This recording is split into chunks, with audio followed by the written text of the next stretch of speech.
Sore itu Abu Nawas tampak kebingungan. Pasalnya ia kembali kehilangan keledainya. Dasar keledai sialan, bikin repot saja.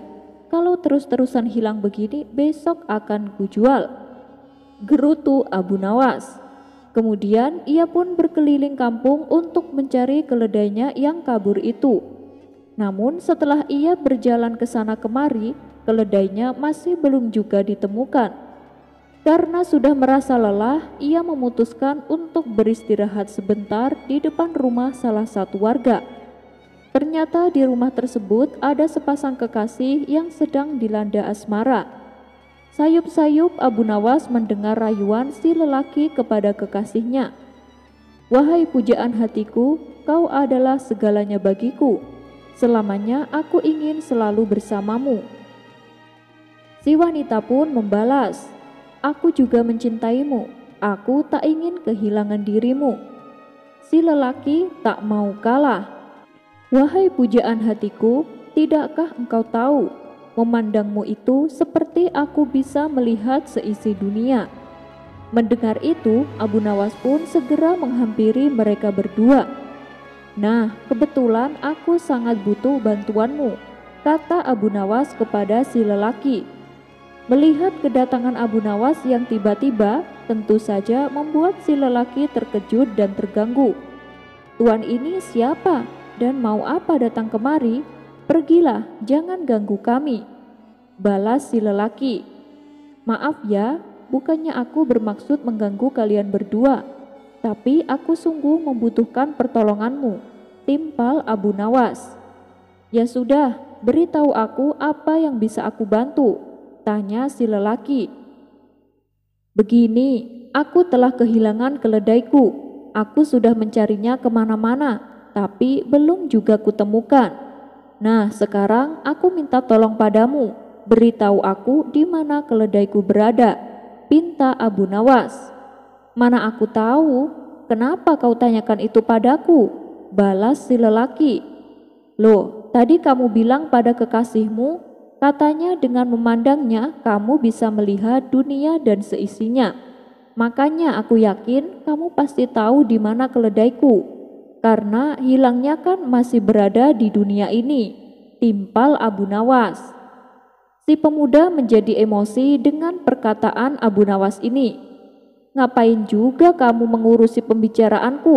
Urusi saja keledaimu yang hilang itu," bentak si lelaki. "Jadi kamu tidak tahu di mana keledaiku?" tanya Abu Nawas. "Aku tak tahu dan tidak mau tahu. Sekarang pergilah, jangan ganggu kami," jawab si pemuda.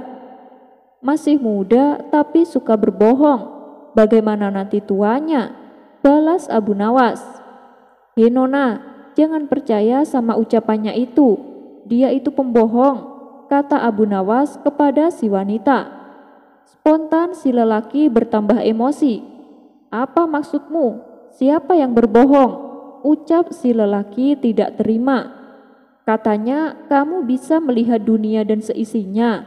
Keledaiku di mana saja tidak tahu. Bohong berarti kamu," jelas Abu Nawas sambil ngelayor pergi. Sekelumit kisah tentang Nasruddin Hoja.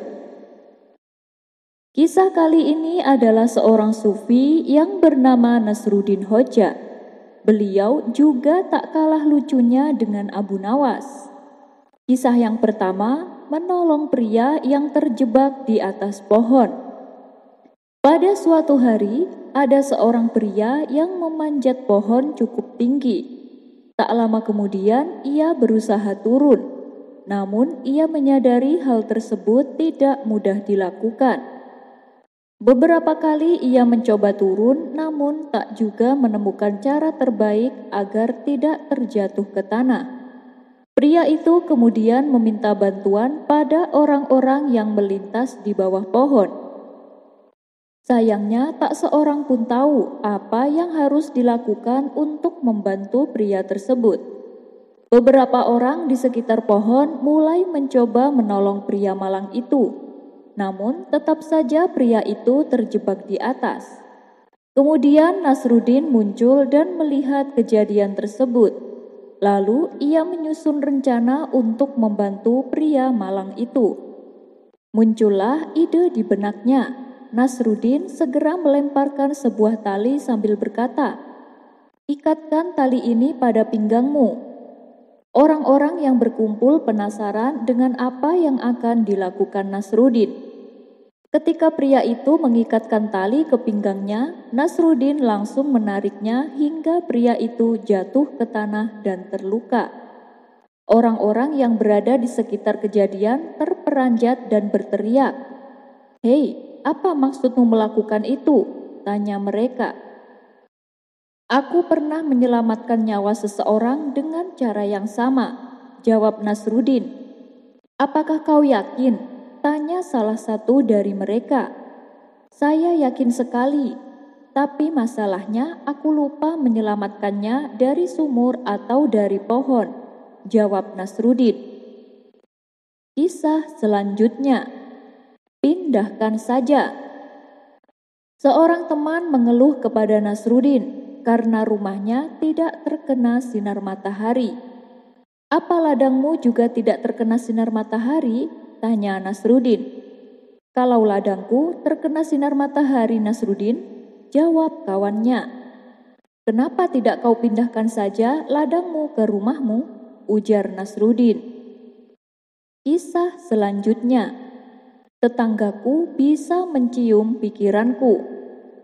Suatu ketika hujan turun dengan derasnya.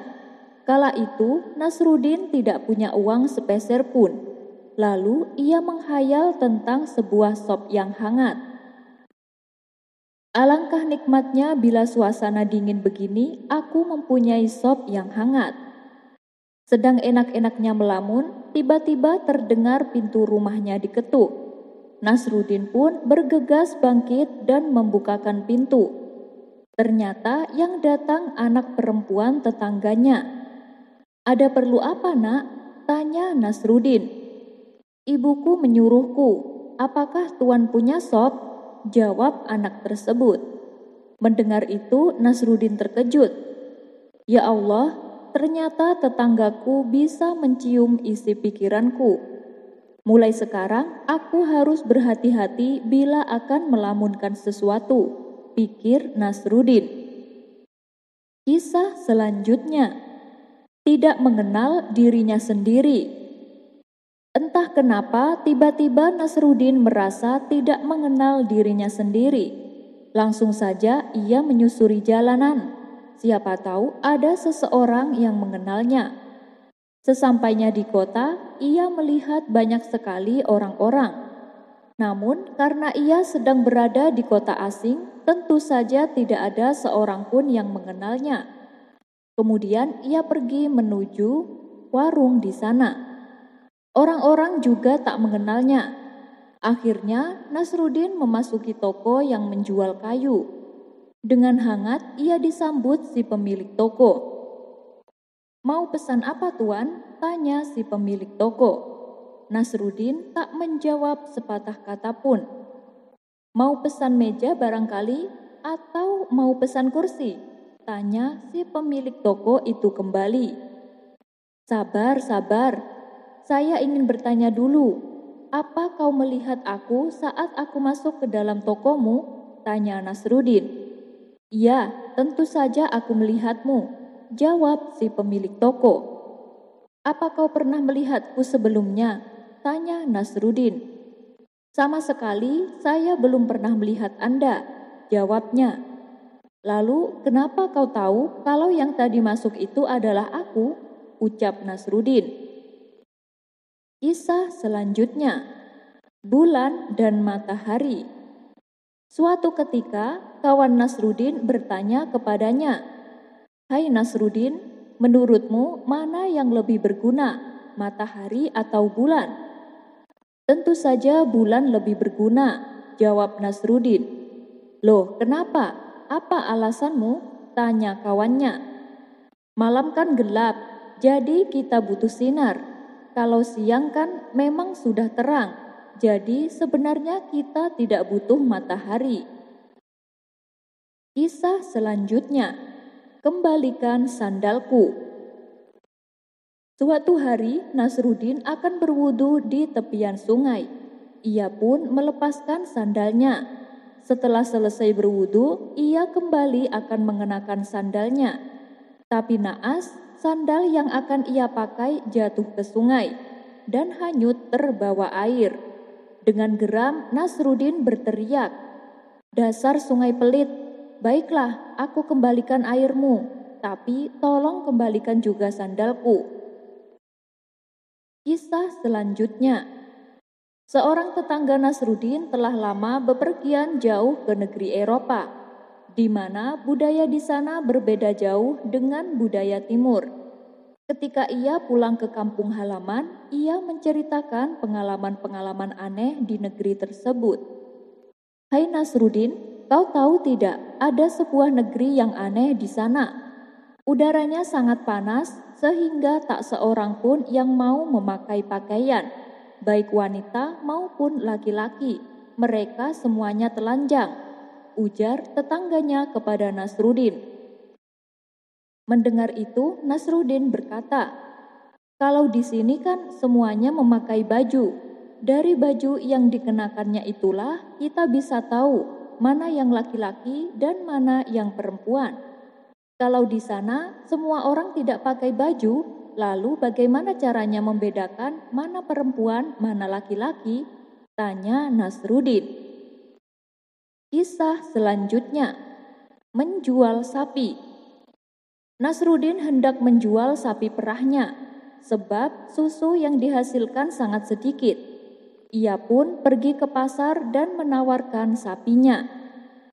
"Sapi konyol ini tidak banyak menghasilkan susu, tapi kalau sapi ini menanduk, pasti kau akan mampus," teriak Nasruddin kepada orang-orang di pasar. Hal ini tentu saja membuat sapinya tidak laku. Lalu salah seorang pedagang sapi menghampiri Nasruddin. "Hai Nasruddin, jika cara menjualmu seperti itu, sapimu tidak akan pernah laku. Bagaimana bila saya bantu menjualnya?" kata pedagang sapi. Nasruddin langsung setuju dan memberikan tali kekang sapi kepadanya. Pedagang sapi itu mulai menawarkan dengan suara keras dan lantang, "Coba perhatikan baik-baik sapi ini. Tubuhnya bagus dan sehat. Bila kalian membeli sapi ini, kalian tidak akan kecewa, karena setiap hari bermangkok-mangkok susu akan Tuan peroleh. Ayo, siapa yang berminat, mumpung belum terlambat." Mendengar cara orang tersebut menawarkan sapinya, Nasruddin segera merebut kembali tali kekang sapinya. "Kalau sapi ini bisa menghasilkan susu yang banyak, buat apa aku harus menjualnya?" ujar Nasruddin. Ia pun membawa pulang kembali sapinya. Kisah selanjutnya. Menelan kucing. Suatu ketika, kawan Nasruddin mencoba menggodanya. "Hai Nasruddin, bayangkan ketika aku sedang tidur nyenyak, diam-diam seekor tikus masuk merayap ke dalam perutku. Tentu saja perutku akan merasa sakit. Menurutmu obat apa yang paling ampuh untuk mengobati sakit perutku?" tanya kawannya. Sejenak Nasruddin berpikir keras. Tak lama kemudian akhirnya ia menemukan jawabannya. "Begini kawan, yang harus kamu lakukan adalah telanlah hidup-hidup seekor kucing. Cuman itu obat satu-satunya." Kisah selanjutnya. Membeli kurma. Saat Nasruddin sedang jalan-jalan di pasar, tiba-tiba seseorang menghampirinya. "Hai Nasruddin, aku ingin membeli kurma di toko itu," ucap lelaki tersebut sembari menunjuk toko yang jualan kurma. "Kamu tinggal beli saja, kenapa harus izin dariku?" balas Nasruddin. "Iya, tapi harganya mahal Nasruddin. Tolonglah tawarkan kurma itu untukku, supaya aku mendapatkan harga yang murah," pinta lelaki tersebut. Nasruddin tidak keberatan. Ia pun segera menuju toko kurma. Setelah terjadi tawar-menawar dengan si pedagang kurma, Nasruddin akhirnya berhasil membelinya dengan harga yang cukup murah. Ia pun kembali menemui lelaki yang meminta tolong. "Berapa harganya, Nasrudin?" tanya lelaki tersebut.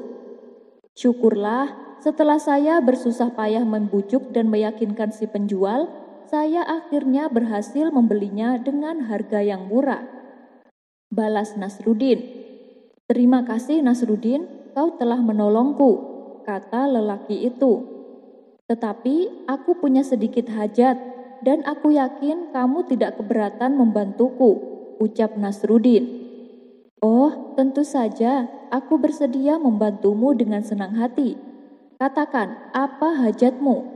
tanya lelaki tadi dengan semangat.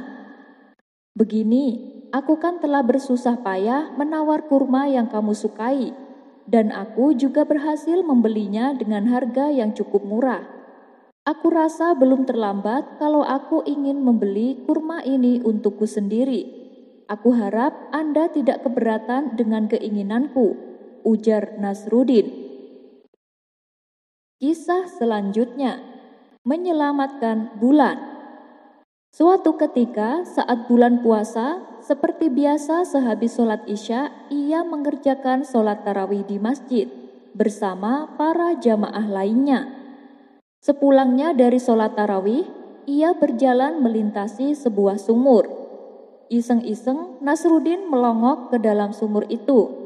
Saat ia menatap air sumur, ia melihat ada bulan di sana. "Loh, kenapa bulannya di bawah? Aku harus menyelamatkannya. Jika tidak, ia tidak akan pernah beranjak dan bulan puasa tidak akan pernah berakhir," pikir Nasrudin.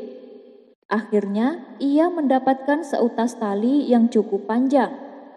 Tali tersebut lalu ia julurkan masuk ke dalam sumur. Kemudian ia berteriak, "Pegang kuat-kuat ya, teruslah bersinar." Tali itu ternyata terjerat sebuah batu besar di dalam sumur. Nasrudin langsung menariknya sekuat tenaga. Karena saking beratnya batu tersebut, tali yang ditarik Nasrudin langsung putus. Ia pun jatuh terpelanting ke tanah dengan posisi tubuh terlentang. Kemudian ia membuka matanya sambil memandang langit. Ia melihat sang rembulan di atas sana. "Akhirnya aku bisa menyelamatkanmu. Untung saja aku datang," ucap Nasrudin kegirangan.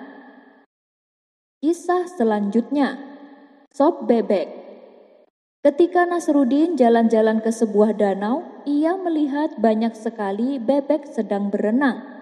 Maka terbesitlah di benaknya untuk menangkap bebek-bebek tersebut.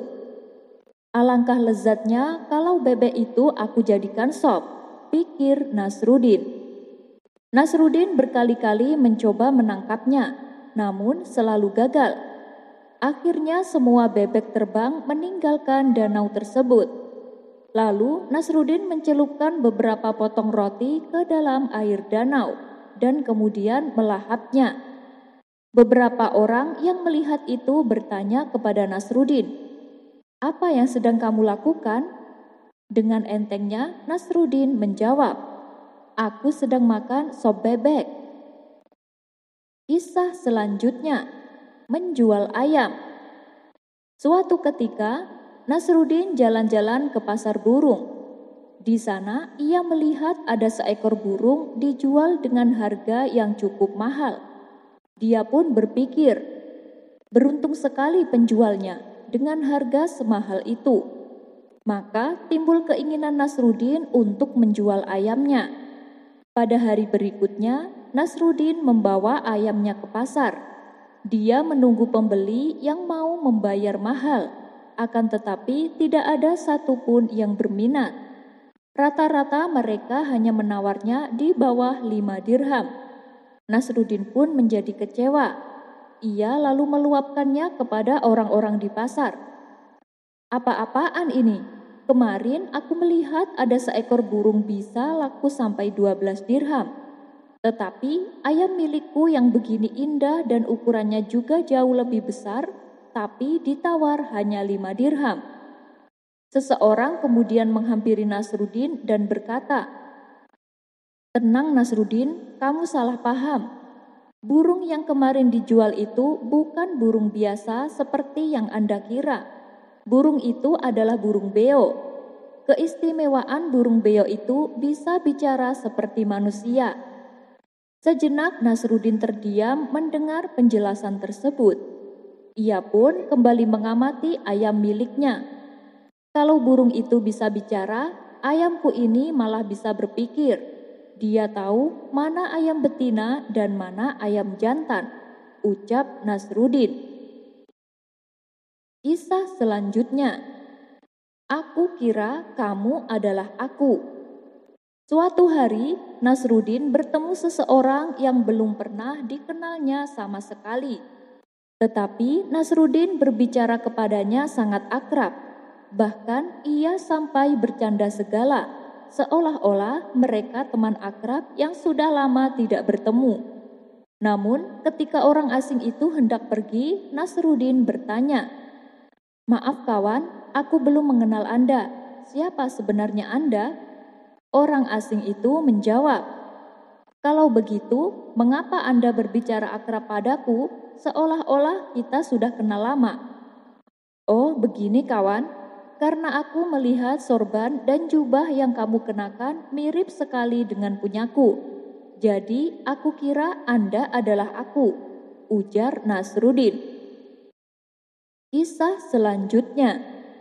Mengajari kuda bernyanyi. Suatu ketika, Nasrudin dinyatakan bersalah dan dijatuhi hukuman mati. Selama Sultan Malik berkuasa, dengan kecerdikannya, Nasrudin selalu berhasil lepas dari hukuman. Tetapi tidak ada jalan lolos untuk kasus yang satu ini. Sang Sultan berkata, "Wahai Nasrudin, aku sebenarnya sangat suka padamu. Kamu ini lucu dan juga mengasyikkan, dan kamu juga sering menghiburku. Tapi hukum tetaplah hukum. Tak ada pilihan lain. Aku harus memberimu hukuman mati." Nasrudin menjawab, "Waduh, sayang sekali Paduka. Padahal hamba baru saja hendak mengajari kuda Paduka agar bisa bernyanyi." "Kamu bisa mengajari kudaku bernyanyi?" tanya Sultan penasaran. "Iya Paduka, tapi hamba butuh sedikit waktu. Tidak bisa dalam waktu semalam saja," jelas Nasrudin. Sang Sultan pun sepakat. "Baiklah, aku akan menunda eksekusimu selama 12 bulan. Ajari kudaku bernyanyi. Jika berhasil, kamu akan kubebaskan. Tapi jika gagal, kamu langsung akan dihukum mati." "Terima kasih banyak Paduka yang mulia," jawab Nasrudin. Ketika Nasrudin meninggalkan pengadilan, salah satu sahabatnya berkata, "Aku tidak pernah tahu ada orang yang bisa mengajari kuda bernyanyi." Nasrudin menjawab, "Kamu benar, tentu tidak ada yang bisa." Mendengar itu, kawannya Nasrudin langsung tercengang. "Kalau begitu, kenapa kamu bilang ke Sultan kalau kamu bisa mengajari kuda bernyanyi?" "Yang penting kan aku dapat ekstra waktu untuk hidup. Dia bisa saja kalah perang atau mati dalam 6 bulan kemudian, atau aku bisa saja mati dalam 9 bulan kemudian. Siapa yang tahu apa yang akan terjadi dalam 12 bulan ke depan?" jawab Nasrudin enteng sambil ngeloyor pergi. Kisah selanjutnya. Belajar seruling. Suatu hari, Nasrudin mengajak seorang pemuda pergi mengunjungi guru musik untuk mengetahui cara bermain seruling. Setibanya di rumah musisi tersebut, Nasrudin menanyakan bayarannya. 3 keping perak untuk bulan pertama. Setelah itu, 1 keping perak setiap bulannya. "Wah, mahal sekali. Aku akan kembali sebulan lagi, supaya bayarnya hanya 1 perak," ujar Nasrudin. Kisah selanjutnya. Menjadi hakim. Suatu hari, datang 2 orang mengadukan masalahnya kepada Nasrudin. "Tuan Hakim, orang ini telah menggigit telingaku. saya menuntut kisos atau ganti rugi dengan membayarku 5 dinar, kata orang pertama. Orang kedua membantahnya, tidak Tuan Hakim, dia menggigitnya sendiri. Karena bingung untuk memutuskan masalah ini, Nasruddin terpaksa menunda kasus tersebut, dan ia pun masuk ke dalam ruangan. Di sana ia menghabiskan waktu setengah jam. Ia berusaha untuk menggigit telinganya sendiri. Seluruh upayanya hanya membuatnya terjerembab dan keningnya menjadi lecet. Kemudian Nasruddin kembali menemui kedua orang tersebut. Periksa orang yang telinganya digigit. Jika keningnya lecet, berarti ia melakukannya sendiri dan kasus ditutup. Jika tidak, maka orang satunya yang melakukannya dan orang yang digigit tersebut mendapat ganti rugi 5 dinar. Perintah Nasruddin. Kisah selanjutnya, jatuh ke sungai. Suatu hari, saat Nasruddin berjalan di tepian sungai, ia terpeleset dan hampir jatuh ke sungai. Untunglah ia diselamatkan oleh seorang kawannya yang kebetulan berjalan di sampingnya, sehingga Nasruddin tidak terjebur ke dalam air. Terima kasih kawan, kau telah menyelamatkanku, kata Nasruddin. Di luar dugaan, temannya itu malah tertawa. Ah, mukamu lucu sekali Nasruddin. Bagaimana jadinya jika aku tak menangkap tanganmu? Pasti kau sudah basah kuyup, ucap kawannya. Nasruddin hanya diam saja. Mereka lantas kembali ke rumahnya masing-masing. Sejak saat itu, setiap kali Nasruddin bertemu dia, temannya itu pasti mengungkit-ungkit kejadian tersebut. Tak hanya itu, di depan teman-teman mereka lainnya, dia juga terus menceritakan dan membesar-besarkan insiden tersebut, hingga membuat Nasruddin merasa malu. Sebulan pun berlalu. Akhirnya Nasruddin tak tahan lagi. Ia mengajak kawannya itu ke sungai yang sama, di mana dulu ia diselamatkan oleh kawannya itu. Dengan masih mengenakan pakaian dan sepatu, ia langsung terjun ke dalam air. Setelah itu, ia muncul kembali dan ia berkata pada temannya, "Lihatlah, sekarang aku sudah basah kuyup, seperti jika engkau tidak menolongku tempo hari. Jadi berhentilah mempermalukan aku," ujar Nasruddin. Kisah selanjutnya, mengambil sayuran. Alkisah, Nasruddin mengendap-endap di kebun milik tetangganya dan mulai memetik sayuran yang tumbuh di sana. Setelah memetik sayuran tersebut, ia memasukkannya ke dalam karung yang dibawanya. Pemilik kebun akhirnya melihat apa yang dilakukan oleh Nasruddin. "Hei, apa yang kau lakukan di kebun sayurku?" teriak sang pemilik kebun menghampiri. "Anginnya bertiup ke sini, aku terbawa oleh angin sampai di sini," jawab Nasruddin. "Oh ya, benarkah itu? Lantas jelaskanlah bagaimana sayuran-sayuran itu dipetik dari kebunku," tanya pemilik kebun itu kembali. "Aku terpaksa, aku harus menggenggam sayuran-sayuran itu agar tubuhku tidak terbawa angin semakin jauh," kata Nasruddin beralasan. "Ah, masa sih? Lalu katakan bagaimana sayuran-sayuran itu bisa masuk ke dalam karungmu," ujar tetangganya dengan nada tak sabar. "Oh, soal itu aku sendiri masih memikirkan hal yang sama," jawab Nasruddin. Kisah selanjutnya, mengikuti pencuri dari belakang. Alkisah, menjelang tengah malam, Nasruddin terbangun dari tidurnya karena ia mendengar suara berisik dari ruang tengah rumahnya. Ia kemudian turun dari tempat tidur dan beringsut menuju pintu kamar untuk mengintip melalui lubang kunci. Dilihatnya seorang pencuri sedang memasukkan barang-barang miliknya ke dalam kantong. Hampir semua barang di ruang tengah sudah disikat. Tak berapa lama, si pencuri telah selesai dengan pekerjaannya. Ia pun memanggul kantong besar berisi barang-barang curian ke atas bahunya, lalu kabur lewat jendela. Nasrudin keluar kamar lantas mengikuti pencuri tersebut. Ia berjalan sambil berjingkat-jingkat di belakang si pencuri. Awalnya si pencuri tak menyadari bahwa dirinya sedang diikuti oleh Nasrudin. Setelah beberapa meter, ia menoleh ke belakang dan melihat Nasrudin yang berjalan di belakangnya. "Hei, kenapa kau mengikutiku?" bentak si pencuri. Karena si pencuri bertubuh kekar, membuat Nasrudin tidak berani melawan. "Loh, bukannya kita sedang pindah rumah?" jawab Nasrudin sekenanya. Kisah selanjutnya, Raja yang Kejam. Alkisah, dalam satu perjalanannya, Nasrudin singgah ke sebuah ibu kota negara. Di sana, ia melihat betapa penduduk kota itu hidup susah dan melarat. Setelah bertanya-tanya pada beberapa orang, mengertilah Nasrudin bahwa raja yang memimpin negara tersebut bersifat kejam.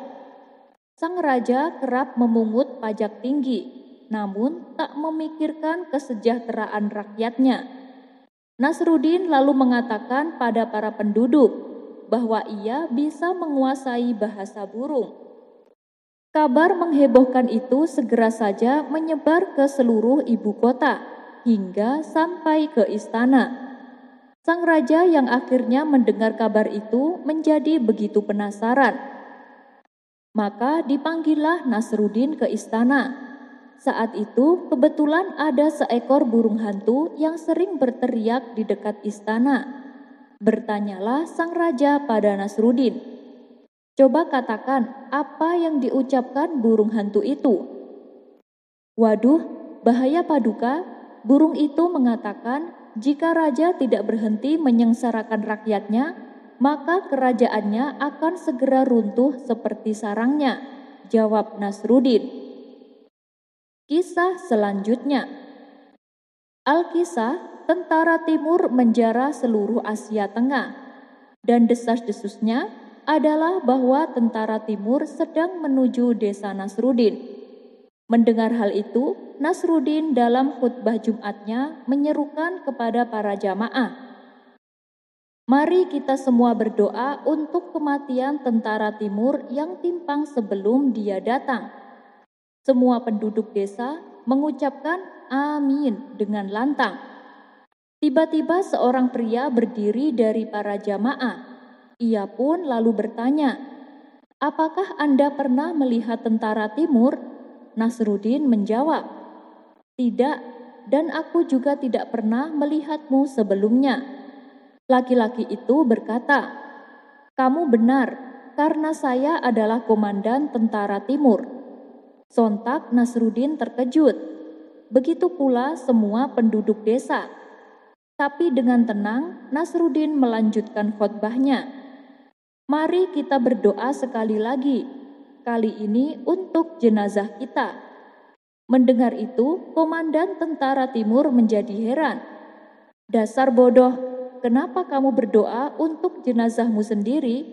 Jenazah itu didoakan oleh yang hidup kepada yang mati," ujar komandan tentara timur. "Iya Tuan, benar. Kita semua akan mati tanpa ada yang berdoa untuk jenazah pada kita. Jadi kita harus menjaga jenazah kita sendiri." Mendengar itu, komandan tertawa terbahak-bahak. Ia pun akhirnya memaafkan Nasrudin. Ia juga memberikan seekor gajah sebagai hadiahnya. Namun, gajah tersebut membuat penduduk desa resah, sebab ia memakan banyak hasil panen mereka. Akan tetapi, mereka tidak berani membunuh atau menjual gajah itu, karena mereka takut Panglima Tentara Timur akan murka. Mereka semua menyalahkan Nasrudin dan menuntut agar dia mengembalikan hadiah itu. Nasrudin sih setuju-setuju saja, tetapi dengan satu syarat, bahwa semua penduduk desa harus menemaninya. Penduduk desa sepakat dengan keputusan Nasrudin. Nasrudin lantas pergi ke tenda komandan tentara timur. Apesnya saat itu komandan tentara timur dalam suasana hati yang buruk. Ia pun berteriak kepada Nasrudin, "Apa yang kau inginkan?" "Ini tentang gajah yang Tuan berikan," jawab Nasrudin. "Memangnya kenapa? Apakah hadiahku tidak berguna untukmu?" tanya komandan tentara. Nasrudin menjadi ketakutan. Ia lalu menengok ke belakang. Ternyata penduduk desa tidak berada di belakangnya. Karena merasa dibohongi, Nasrudin pun menjadi marah. Nasrudin kemudian memikirkan jalan keluar, sekaligus balas dendam dengan warga desa. Kira-kira jawaban apa yang harus ia katakan supaya komandan timur tidak marah? Akhirnya ia pun menemukan ide. "Begini Tuan, saya perhatikan gajah yang Tuan berikan terlihat sedih. Mungkin karena tidak ada pasangannya. Apakah Tuan punya gajah betina supaya gajah itu ada pasangannya?" Kisah selanjutnya. Suatu ketika, Nasrudin pergi ke pesta dan duduk di kursi yang paling elegan. Melihat itu, kepala penjaga ini mendekatinya dan berkata, "Tuan, kursi ini disediakan untuk tamu kehormatan." Nasrudin menjawab dengan percaya diri, "Oh, saya lebih dari sekedar tamu kehormatan." Kepala penjaga kembali bertanya, "Jadi, Tuan seorang diplomat?" Lagi-lagi Nasrudin menjawab, "Bukan, saya jauh lebih dari seorang diplomat." Kepala penjaga bertanya kembali, "Benarkah? Jadi Tuan seorang menteri?" "Bukan, saya lebih besar dari itu," balas Nasrudin. "Oh, kalau begitu Tuan adalah raja dari negeri seberang?" tanya kepala penjaga. Lagi-lagi Nasrudin dengan cepat menjawab, "Saya lebih tinggi dari itu." "Apa? Kamu lebih tinggi dari itu? Kamu mempermainkan saya ya? Tidak ada siapapun yang lebih tinggi dari raja." Nasrudin menyeringai dan berkata, "Nah, sekarang kamu mengerti, aku bukan siapa-siapa." Kisah selanjutnya. Suatu ketika, Nasrudin pergi ke rumah pemandian. Dia mengenakan pakaian yang sedikit usang dan sobek. Ketika petugas mandi melihat pakaiannya yang sobek, dia menganggapnya sebagai orang miskin, sehingga tidak terlalu memperhatikannya dan tidak terlalu mempedulikannya. Walhasil, pelayanan petugas mandi sangat buruk. Bahkan ketika Nasrudin meminta handuk kepada petugas, ia hanya melemparkan handuk ke arahnya. Namun ketika Nasrudin pergi, dia memberi tip besar kepada petugas itu. Minggu depannya lagi, Nasrudin pergi ke pemandian yang sama. Kali ini ketika pelayan melihat Nasrudin, dia memperlakukannya dengan penuh perhatian dan memberinya pelayanan istimewa. Petugas berharap untuk mendapatkan tip yang besar, tetapi gagal. Karena kali ini Nasrudin tak memberi tip sepeser pun dan hanya memberikan tatapan jahat. Petugas tersebut berdiri dengan ekspresi kecewa di wajahnya. Melihat itu, Nasrudin menoleh ke arahnya dan tampak sedih. Kisah selanjutnya. Ada seorang dusun yang hampir tidak memiliki rasa malu dan juga tidak mempunyai akhlak yang baik. Kesukaannya adalah meminta-minta.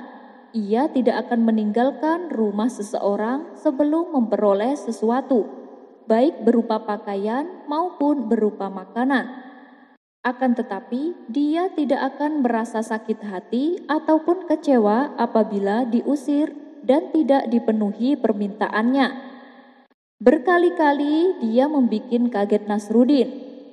Suatu hari, orang dusun itu datang ke rumah Nasrudin dan mengetuk pintunya. "Siapa itu?" tanya istri Nasrudin. "Aku ada urusan dengan Nasrudin," jawabnya. Mendengar ada orang yang mencarinya, Nasruddin lalu keluar dari kamar dan membukakan pintu. Ia pun terkejut karena ternyata tamunya adalah orang yang sering membuatnya kesal. "Mau apa kamu?" tanya Nasruddin. "Aku tamu Allah," jawabnya. "Kalau begitu, mari ikut aku," kata Nasruddin sambil keluar rumah. Ia berjalan menuju masjid. Sesampainya di masjid, Nasruddin berkata kepada tamunya tadi, "Kalau kamu ke rumahku, itu salah alamat. Inilah rumah Allah. Wahai tamu Allah, silahkan masuk." Kisah selanjutnya, Nasruddin dan orang-orang buta. Sekelompok orang buta sedang duduk santai di sebuah warung kopi. Nasruddin kebetulan lewat dan mampir. Dia mengeluarkan kantong dirham dan membantingnya supaya mereka mendengar suara kemerincing. "Ambillah uang itu dan bagi-bagikan di antara kalian," kata Nasruddin berbohong, karena ia memang tidak memberikan apa-apa pada mereka. Dari tempat yang agak jauh, Nasruddin menyaksikan orang-orang buta itu bangkit dan berdiri. Mereka berkata pada satu sama lainnya, "Berikan hakku, mana bagianku?" Mula-mula mereka saling cekcok ingin mendapatkan bagian, lalu saling memukul dengan tongkat masing-masing. Dari kejauhan, Nasruddin terus menyaksikan adegan lucu itu. Ia hampir tidak kuat menahan tawa. Kisah selanjutnya, anjing dan batu. Nasruddin tiba di suatu kota untuk suatu keperluan. Saat itu sedang musim salju. Ketika ia berjalan menuju ke suatu penginapan, seekor anjing galak menggonggong kepadanya. Nasruddin Hoja berjongkok mengambil batu dari jalanan untuk melempar binatang itu. Tetapi batu itu rupanya telah melekat pada salju sehingga Nasruddin Hoja tak dapat mengambil batu itu. Sungguh kota yang aneh. Penduduk kota ini mengikat batu-batunya tetapi membiarkan anjingnya bebas, kata Nasruddin. Kisah selanjutnya, kaki dan kepala. Di suatu hari yang panas, Nasruddin tersesat di suatu kota. Abu Nawas nekat menjual istrinya. Pada kisah sebelumnya, kita sama-sama sudah mengetahui bahwa Abu Nawas mempunyai istri yang sangat cantik. Bagaimana tidak, istrinya adalah kembang desa yang pernah menjadi rebutan di kampungnya. Dan meskipun sudah diperistri oleh Abu Nawas, para pria masih saja menggodanya. Hingga akhirnya Abu Nawas pun mengerjai mereka. Walhasil, para pria tersebut menjadi kapok berurusan dengan Abu Nawas. Dan ternyata kejadian itu terulang kembali. Kala itu, ada saudagar kaya dari negeri seberang datang ke kota Baghdad untuk berniaga. Saudagar tersebut terkenal dengan mata keranjangnya, sehingga apabila melihat wanita cantik, ia berusaha untuk memilikinya. Suatu ketika, tanpa sengaja ia melihat istri Abu Nawas yang sedang berjalan pulang dari pasar. Si saudagar tersebut sangat terpesona melihat kecantikannya. Segera saja si saudagar itu mencari tahu siapa gerangan wanita yang baru saja dilihatnya. Setelah bertanya kepada warga setempat, barulah ia mengetahui bahwa wanita itu adalah istri Abu Nawas. Tanpa menunggu lama, ia segera mendatangi rumah Abu Nawas. Setibanya di sana, terlihat Abu Nawas sedang duduk santai di depan rumah. "Hei, kamu Abu Nawas itu kan?" tanya si saudagar. "Iya benar, Anda ini siapa ya?" tanya Abu Nawas. "Kenalin, aku saudagar yang paling kaya dari negeri seberang," jawab si saudagar.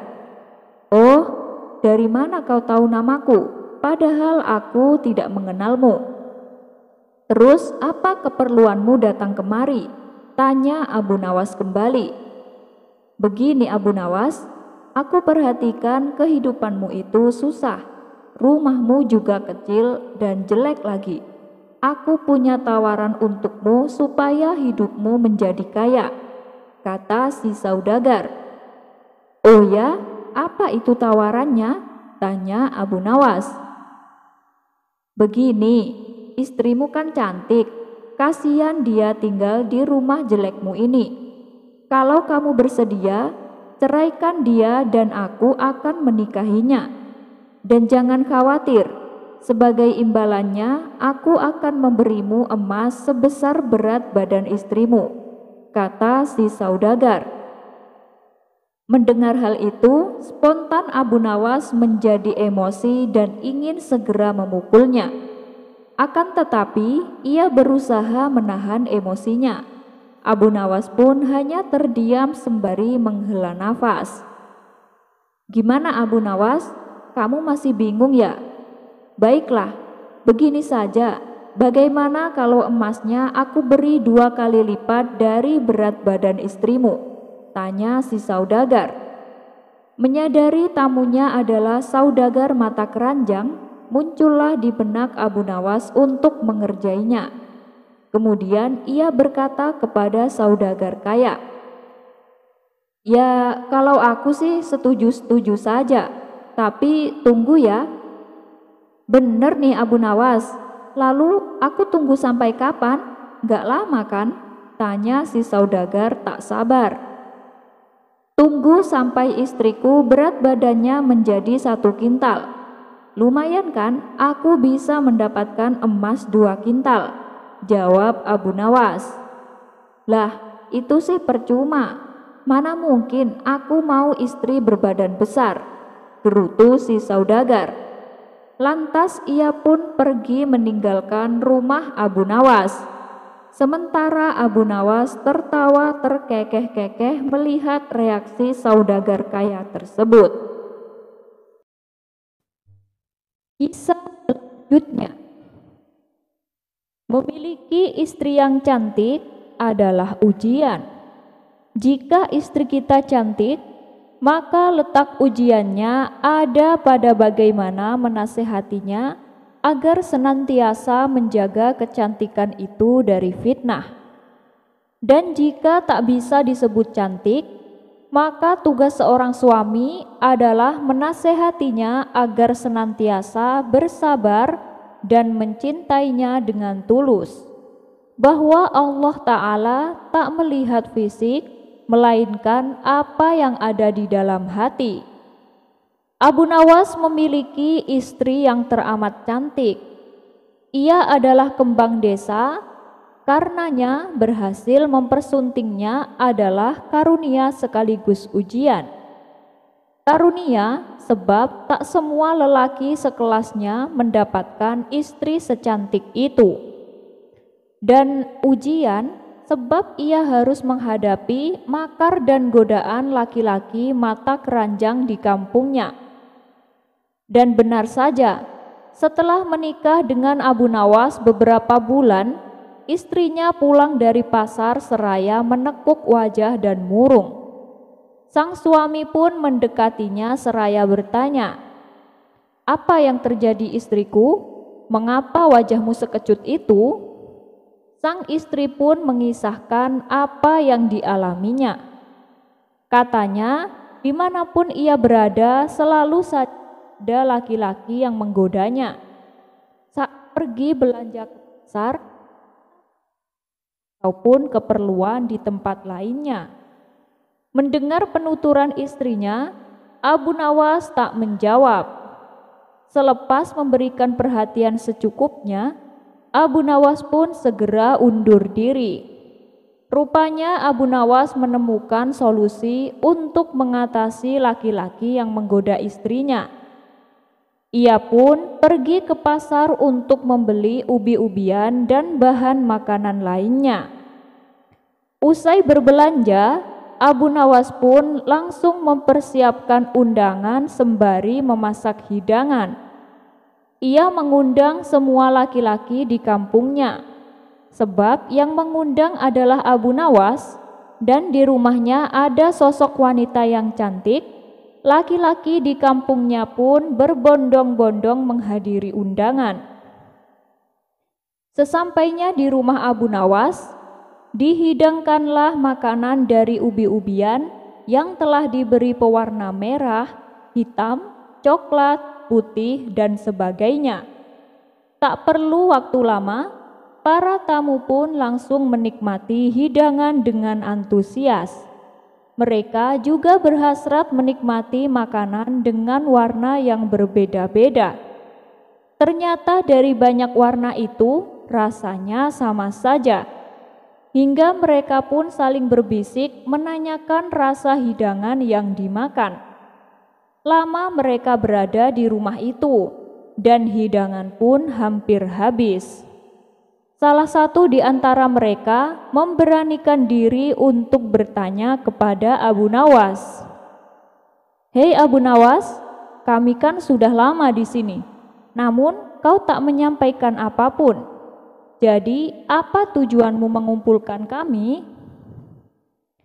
Belum juga dijawab, ada orang yang menambahkan pertanyaan.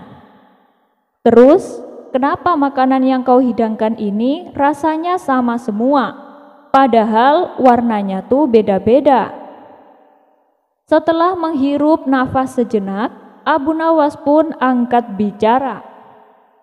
"Saudara-saudaraku, ketahuilah, aku mengundang kalian hanya untuk menikmati hidangan ini. Dan makanan yang berwarna-warni yang kalian makan itu seperti istri-istri kita." Saat Abu Nawas berhenti bicara, sebagian orang yang sering menggoda istri Abu Nawas pun mulai memahami maksud diundangnya mereka. Memang kita akui bentuk fisiknya itu beda-beda. Pungkasnya diiringi kepergian beberapa orang yang merasa tertipu. Tapi ya mereka kan sama-sama wanita, rasanya kan juga sama. Dan setelah kejadian itu, istri Abu Nawas pun kini tidak lagi diganggu laki-laki lain.